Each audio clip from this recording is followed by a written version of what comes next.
달하는 대통령 퇴진 탄핵 집회가 임기 초부터 열렸습니다.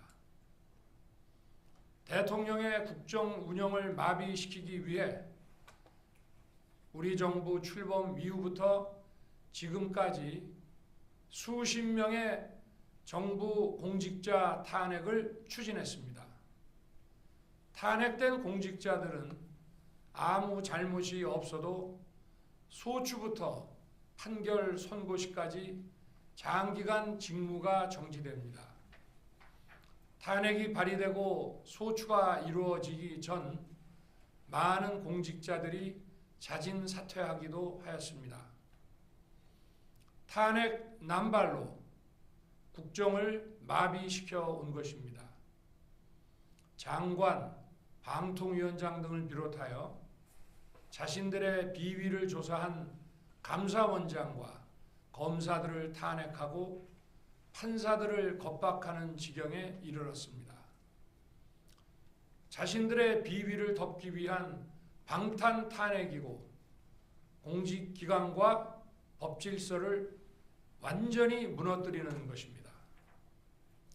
뿐만 아니라 위헌적 특검 법안을 27번이나 발의하면서 정치 선동 공세를 가해왔습니다. 급기야는 범죄자가 스스로 자기에게 면죄부를 주는 셀프 방탄 입법까지 밀어붙이고 있습니다. 거대 야당이 지배하는 국회가 자유민주주의의 기반이 아니라 자유민주주의 헌정 질서를 파괴하는 괴물이 된 것입니다. 이것이 국정마비요 국가 위기 상황이 아니면 무엇이란 말입니까? 이것뿐만이 아닙니다. 지금 거대 야당은 국가 안보와 사회 안전까지 위협하고 있습니다. 예를 들어 지난 6월 중국인 3명이 드론을 띄워 부산에 정박 중이던 미국 항공모함을 촬영하다 적발된 사건이 있었습니다. 이들의 스마트폰과 노트북에서는 최소 2년 이상 한국의 군사시설들을 촬영한 사진들이 발견됐습니다.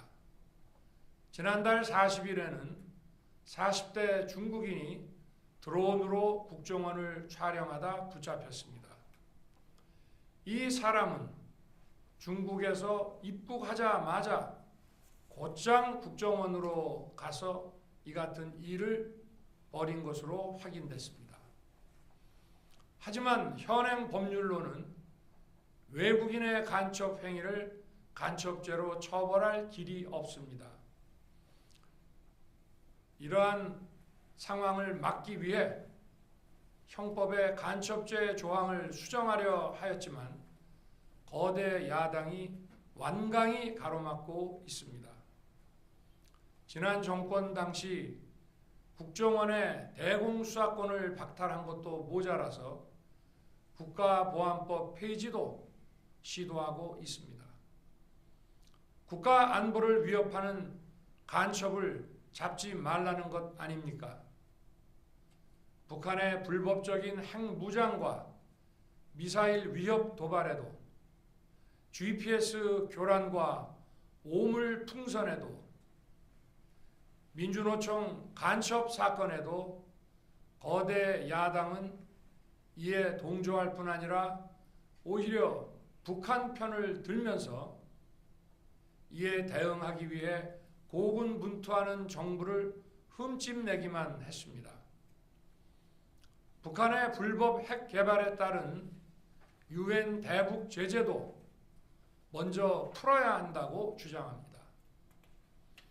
도대체 어느 나라 정당이고 어느 나라 국회인지 알 수가 없습니다.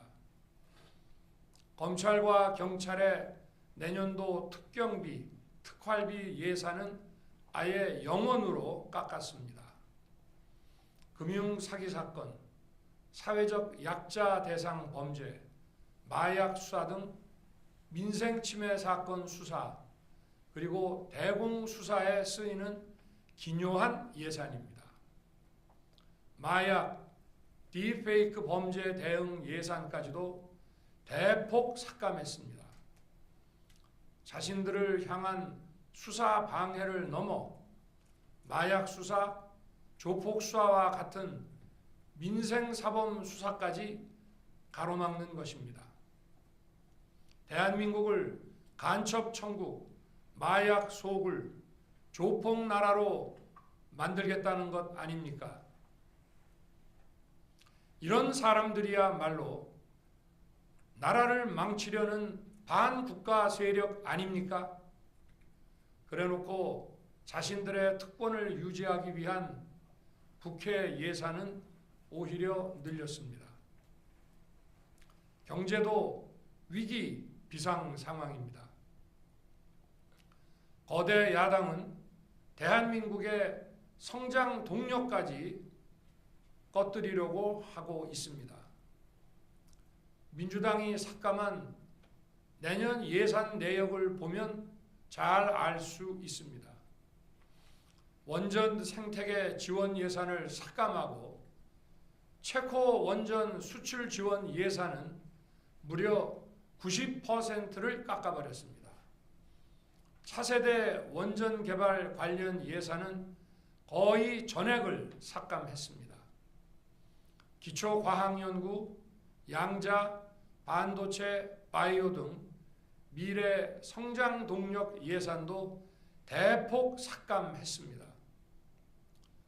동해가스전 시추 예산, 이른바 대왕고래 사업 예산도 사실상 전액 삭감했습니다.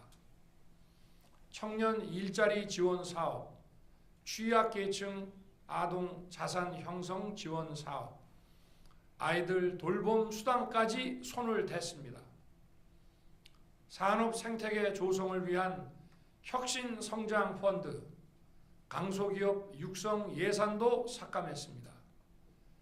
재해 대책 예비비는 무려 1조 원을 삭감하고 팬데믹 대비를 위한 백신 개발과 관련 R&D 예산도 깎았습니다.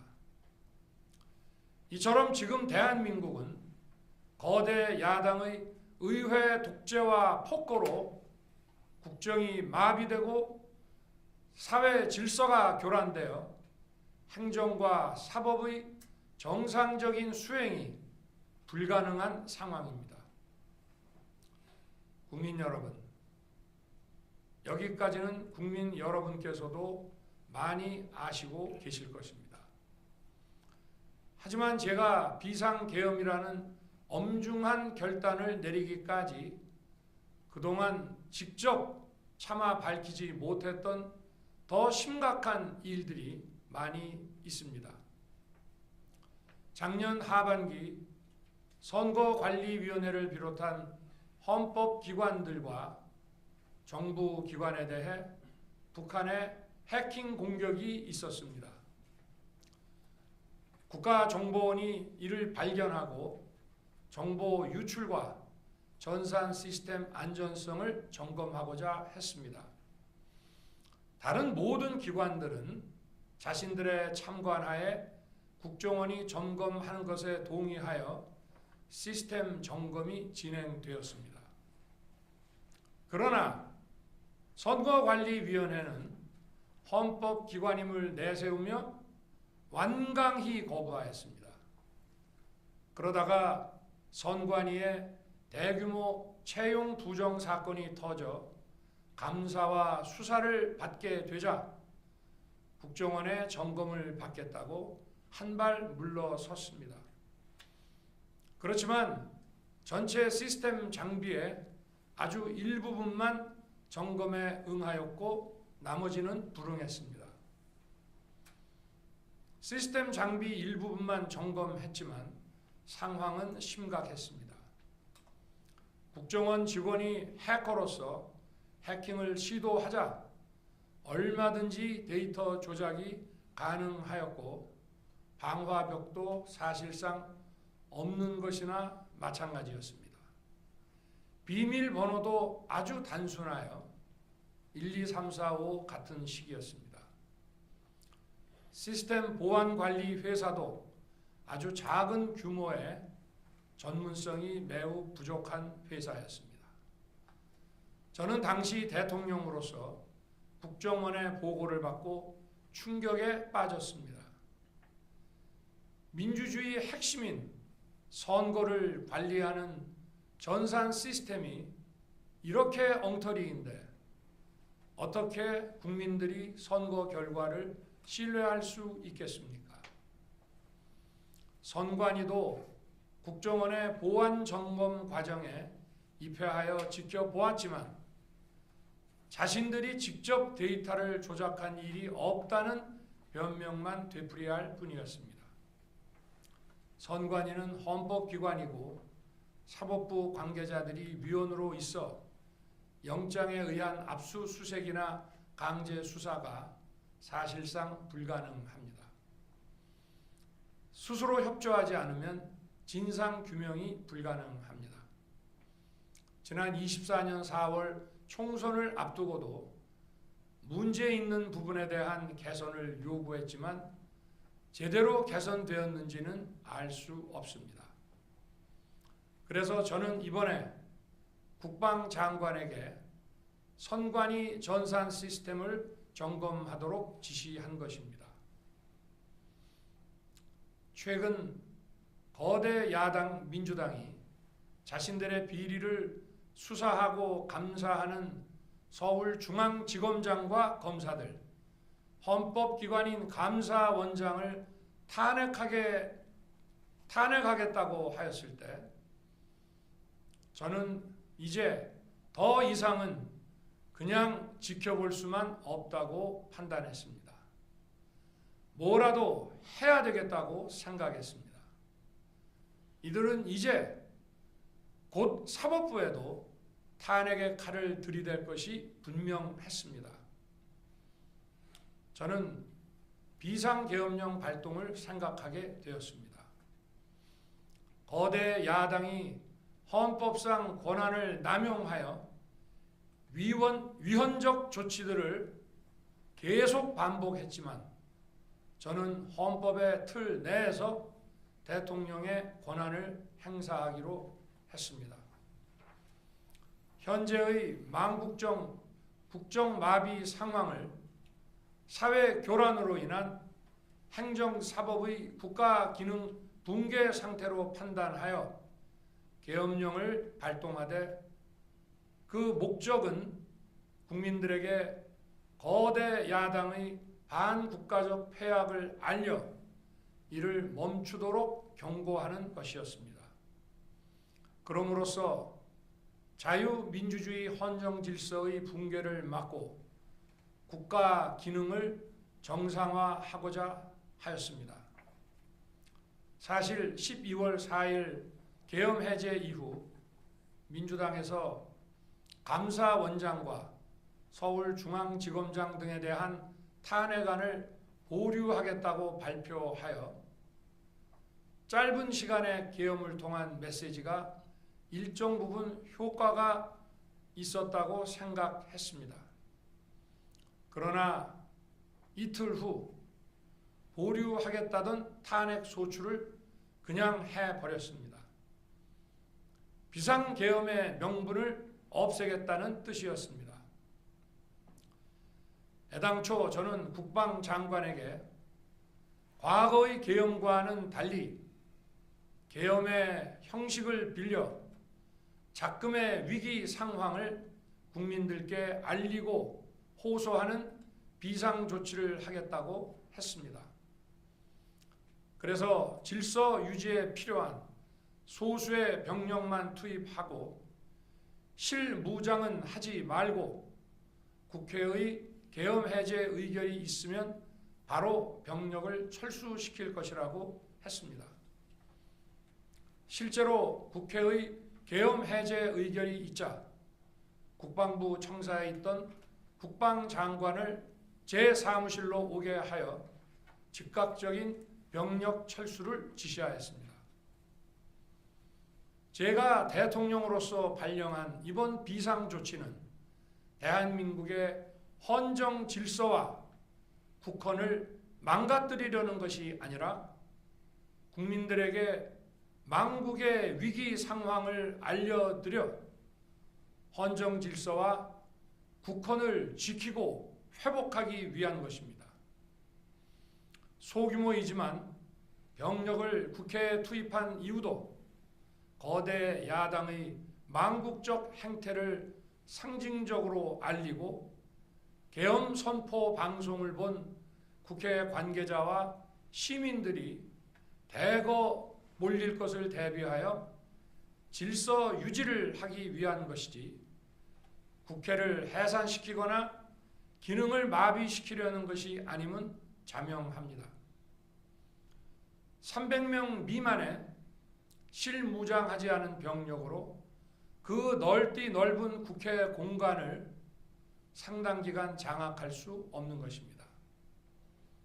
과거와 같은 계엄을 하려면 수만 명의 병력이 필요하고 광범위한 사전 논의와 준비가 필요하지만 저는 국방장관에게 계엄령 발령 담화 방송으로 국민들께 알린 이후에 병력을 이동시키라고 지시했습니다.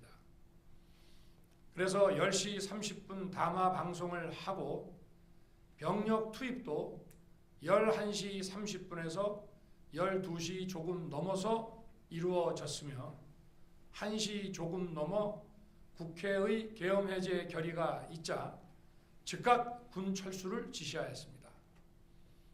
결국 병력이 투입된 시간은 한두 시간 정도에 불과합니다.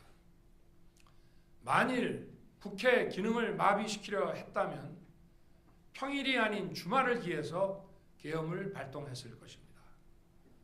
국회 건물에 대한 단전 단수 조치부터 취했을 것이고 방송 송출도 제한했을 것입니다.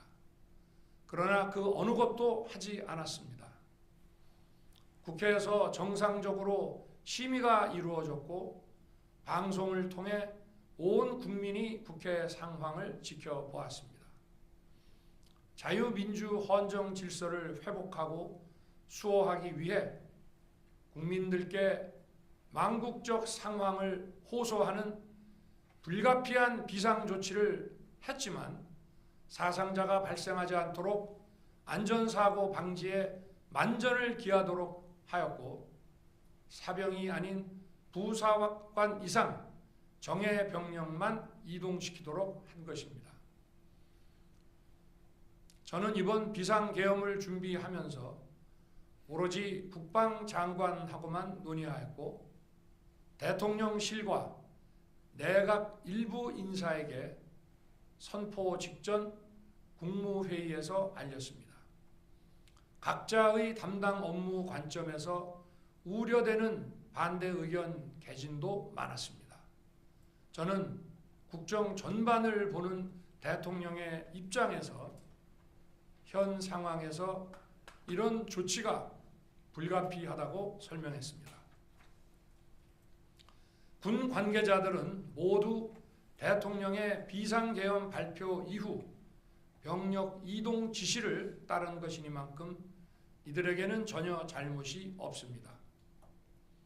그리고 분명히 말씀드리지만 저는 국회 관계자의 국회 출입을 막지 않도록 하였고 그래서 국회의원과 엄청나게 많은 인파가 국회 마당과 본관, 본회의장으로 들어갔고 계엄 해제 안건 심의도 진행된 것입니다. 그런데도 어떻게든 내란죄를 만들어 대통령을 끌어내리기 위해 수많은 허위 선동을 만들어내고 있습니다. 도대체 2시간짜리 내란이라는 것이 있습니까? 질서 유지를 위해 소수의 병력을 잠시 투입한 것이 폭동이란 말입니까? 거대 야당이 거짓 선동으로 탄핵을 서두르는 이유가 무엇이겠습니까? 단 하나입니다. 거대 야당 대표의 유죄 선고가 임박하자 대통령의 탄핵을 통해 이를 회피하고 조기 대선을 치르려는 것입니다. 국가 시스템을 무너뜨려서라도 자신의 범죄를 덮고 국정을 장악하려는 것입니다. 이야말로 국헌문란 행위 아닙니까? 저를 탄핵하든 수사하든 저는 이에 당당히 맞설 것입니다. 저는 이번 계엄 선포와 관련해서 법적, 정치적 책임 문제를 회피하지 않겠다고 이미 말씀드린 바 있습니다. 저는 대통령 취임 이후 지금까지 단 한순간도 개인적인 인기나 대통령 임기, 자리 보존에 연연해 온 적이 없습니다. 자리 보존 생각만 있었다면 국헌문란 세력과 구태여 맞서 싸울 일도 없었고 이번과 같이 비상계엄을 선포하는 일은 더더욱 없었을 것입니다.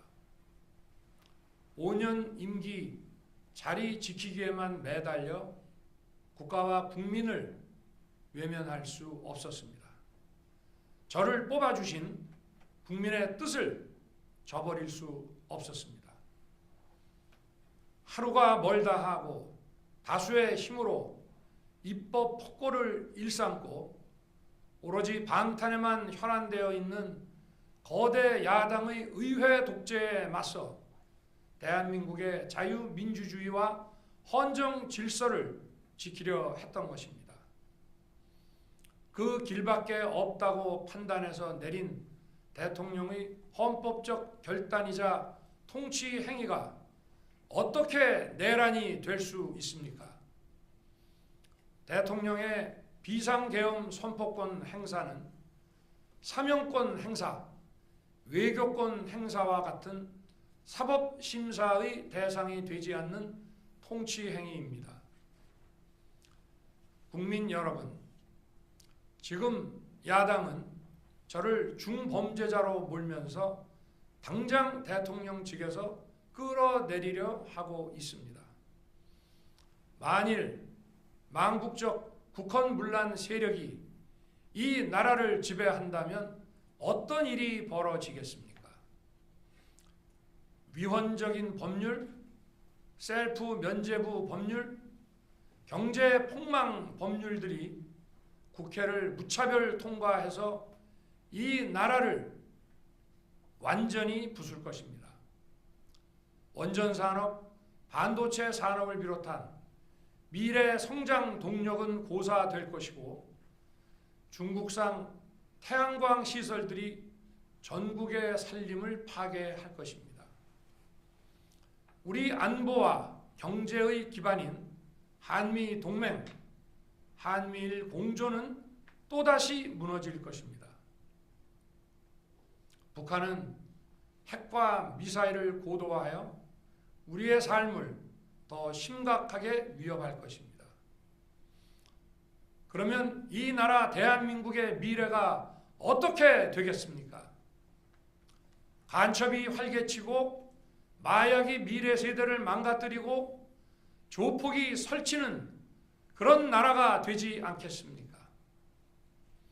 지금껏 국정마비와 국헌문란을 주도한 세력과 범죄자 집단이 국정을 장악하고 대한민국의 미래를 위협하는 일만큼은 어떤 일이 있어도 막아야 합니다. 저는 끝까지 싸울 것입니다. 국민 여러분,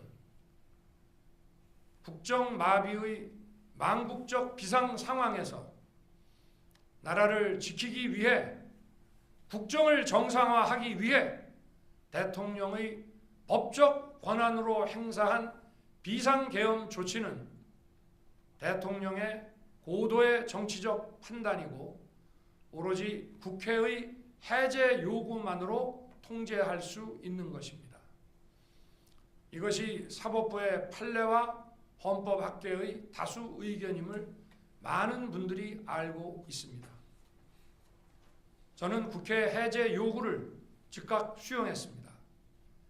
계엄 발령 요건에 관해 다른 생각을 가지고 계신 분들도 있습니다만 나라를 살리려는 비상 조치를 나라를 망치려는 내란 행위로 보는 것은 여러 헌법학자와 법률가들이 지적하는 바와 같이 우리 헌법과 법 체계를 심각한 위험에 빠뜨리는 것입니다. 저는 묻고 싶습니다. 지금 여기저기서 광란에 칼춤을 추는 사람들은 나라가 이 상태에 오기까지 어디서 도대체 무엇을 했습니까? 대한민국의 상황이 위태롭고 위기에 놓여 있다는 생각도 전혀 하지 않았다는 말입니까? 공직자들에게 당부합니다. 엄중한 안보 상황과 글로벌 경제 위기에서 국민의 안전과 민생을 지키는 일에 흔들림 없이 매진해 주시기 바랍니다. 국민 여러분, 지난 2년 반 저는 오로지 국민만 바라보며 자유민주주의를 지키고 재건하기 위해 불의와 부정, 민주주의를 가장한 폭거에 맞서 싸웠습니다. 피와 땀으로 지켜온 대한민국, 우리의 자유민주주의를 지키는 길에 모두 하나가 되어주시길 간곡한 마음으로 호소드립니다. 저는 마지막 순간까지 국민 여러분과 함께 싸우겠습니다. 짧은 시간이지만 이번 계엄으로 놀라고 불안하셨을 국민 여러분께 다시 한번 사과드립니다. 국민 여러분에 대한 저의 뜨거운 충정만큼은 믿어주십시오. 감사합니다.